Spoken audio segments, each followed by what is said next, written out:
Mid wicket দিয়ে ছক্কা হাঁকিয়ে সোজা সাজঘরের দিকে হাঁটা শুরু করলেন সূর্যকুমার যাদব।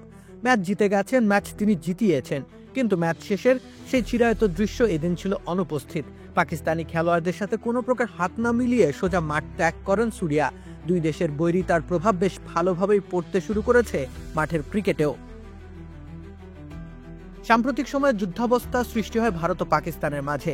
সেই প্রেক্ষাপটে দাঁড়িয়ে লেজেন্ডস লিগে পাকিস্তানের সাথে ম্যাচ বয়কট করেছিলেন ভারতের কিংবদন্তিরা।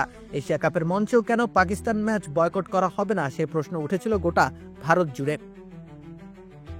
তবে ক্রিকেটের বৃহৎ স্বার্থে এমন সিদ্ধান্ত শেষ অবধি অবশ্য নিতে পারেনি ভারত। কিন্তু পেহেলগামে ঘটে যাওয়া মর্মান্তিক ঘটনার প্রতিবাদ মাঠে ঠিকই করলেন সূর্যকুমার যাদব ও তার দল।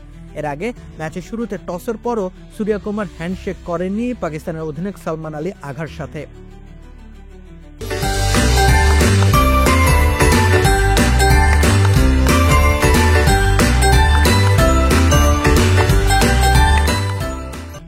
এই দুই দেশের বৈরিতা বহু আগে থেকেই চলমান। তবে ক্রিকেট ময়দানে পরিস্থিতি স্বাভাবিক করার চেষ্টা করেছিলেন বিরাট কোহলি, রোহিত শর্মারা।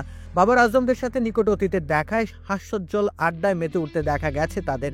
হাসি মাখা সেই দৃশ্যগুলো অবশ্য ভারতের অভ্যন্তরে সৃষ্টি করেছিল বিপুল সমালোচনার। কিন্তু আর কোনো সৌহার্দ্যের পথে হাঁটেনি সূর্যার ভারত দল। সোজা সাপটা তিনি মাঠ ত্যাগ করলেন তার সতীর্থ শিবম দুবেকে নিয়ে। এ যেন মৌন প্রতিবাদ।